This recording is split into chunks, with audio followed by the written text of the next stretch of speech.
Assalamualaikum warahmatullahi wabarakatuh. Innal hamdalillah wa syukra lahu wassalatu wassalamu ala sayyidina Rasulillah wa ala alihi wa ashabihi wa mawalah wa la hawla wa la quwwata illa billahi amma ba'du.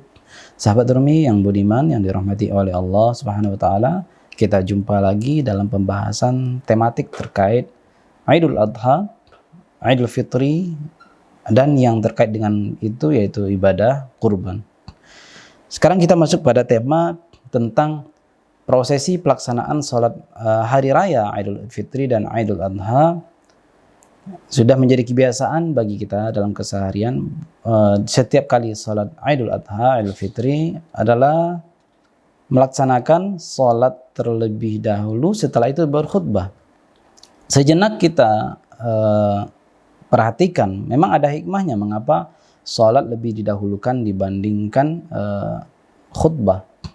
Jadi ada sebagian masyarakat kita itu yang cenderung suka lebih gemar mendengarkan tausiah. Ada dalam prosesi sholat tarawih misalnya, ada orang yang gemar mendengarkan ceramah, tapi dia tidak begitu gemar melaksanakan sholat sunat itu. Ada yang datang baru ceramah, ketika mulai selesai ceramah dia pulang. Ada. Begitu juga dengan ibadah sholat Idul Fitri dan Idul Adha. Ada orang yang gemar mendengarkan khutbahnya, meskipun di awalnya sholat. Dikhawatirkan kalau khutbah lebih dahulu sudah mendapatkan tausiah, merasa sudah mendapatkan gizi rohani, lalu dia pulang dengan dalih sholatnya kan sunat, maka dia pulang.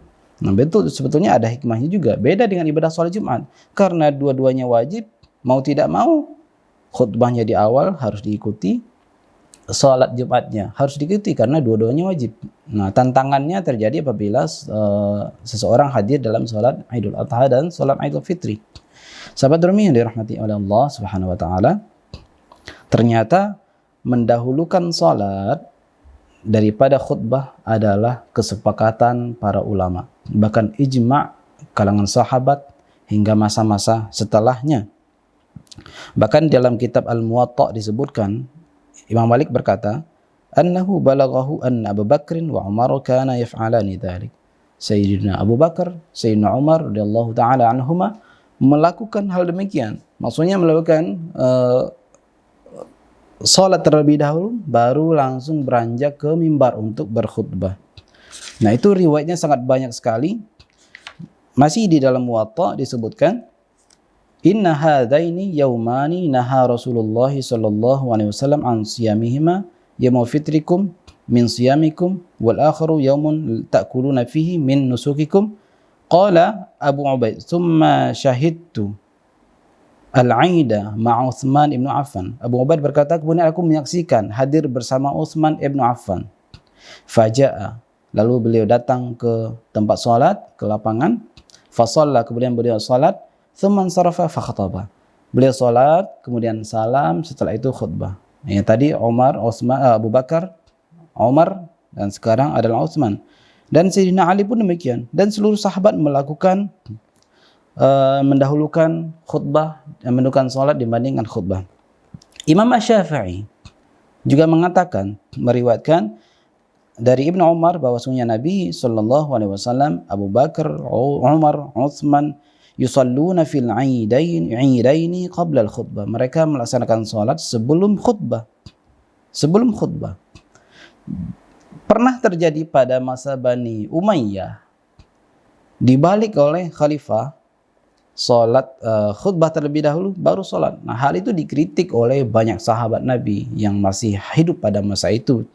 Lalu oleh para ulama disebutkan, misalnya dalam Ibnu Battal dalam syarah Sahih Bukhari disebutkan, wa mas-salatu qabla al-khutbah fahuwa ijma'un minal ulama qadiman wa hadithan illa ma kana min Bani Umayyah min taqdimil khutbati.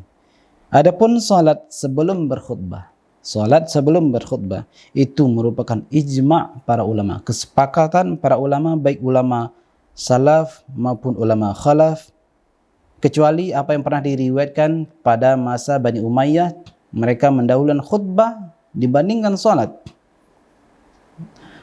Kemudian Imam Qadhi Iyad dalam kitab Ikmalul Mu'allim Ikmalul Muallim mengatakan, "Walladzi thabata 'ani Nabi sallallahu alaihi wasallam wa Abi Bakar wa Umar wa Utsman wa Ali taqdimus shalah wa alaihi jama'atu fuqaha'il amsar wa qad 'addahu ba'dhum ijma'an ya'ni wallahu a'lam ba'da al-khilaf aw lam yultafat ila khilafi Bani Umayyah ba'da ijma'il khulafa was sadri awal." Yang tetap merupakan sunnah yang tetap yang dilakukan oleh Rasulullah, Sayyidina Abu Bakar, Umar, Uthman, wa Ali radhiyallahu taala anhum, yaitu mendahulukan salat ya dibanding khutbah, dan mereka menganggap itu adalah ijma, kesepakatan para ulama, dan tak perlu dihiraukan apa yang dilakukan oleh Bani Umayyah mendahulukan khutbah dibanding salat. Apa hikmahnya? Kita harus mendahulukan salat dibandingkan khutbah, seperti mana di awal tadi disinggung bahwa ada kecenderungan masyarakat yang lebih haus kepada tausiyah dibandingkan salat itu sendiri. Pada hakikatnya sebenarnya tausiyah rohani seseorang itu dapat diraih ketika dia salat. Semestinya masing-masing kita itu mampu mendapatkan tausiyah rohani dari diri kita sendiri, kita gali dari salat kita sendiri. Akan tetapi hal ini tidak banyak yang mampu melakukan, apalagi di dalam salat itu ada iming-iming ilahiyah, bahwa dikatakan aqrabu ma yakunul 'abdu min rabbih fa huwa sajid. Kondisi terdekat seorang hamba kepada Rabbnya adalah ketika dia sujud. Semestinya tausiah tertinggi yang dapat diperoleh seorang hamba adalah ketika dia sujud di dalam salat Aidnya itu sendiri. Namun karena tidak semuanya menyadari hal itu, maka dia butuh kepada khutbah. Nah, sehingga supaya dia tidak pergi meninggalkan salat dia dapat, dan dia ingin mendapatkan khutbah, maka didahulukanlah salat dibanding khutbah supaya dia mendapatkan khutbah. Nah, syukur-syukur kalau khatib dalam khutbah Idul Adha itu menjelaskan, atau khatib Idul Fitri menjelaskan tentang keutamaan salat yang dilakukan tadi. Meskipun konteksnya adalah Idul Adha tentang kurban, atau konteksnya Idul Fitri tentang hari raya pasca Ramadan. Baik, itu yang dapat kita sampaikan tentang ijma' berikutnya terkait salat Idul Adha mendahulukan salat dibandingkan khutbah. Wallahu taala a'lam. Assalamualaikum warahmatullahi wabarakatuh.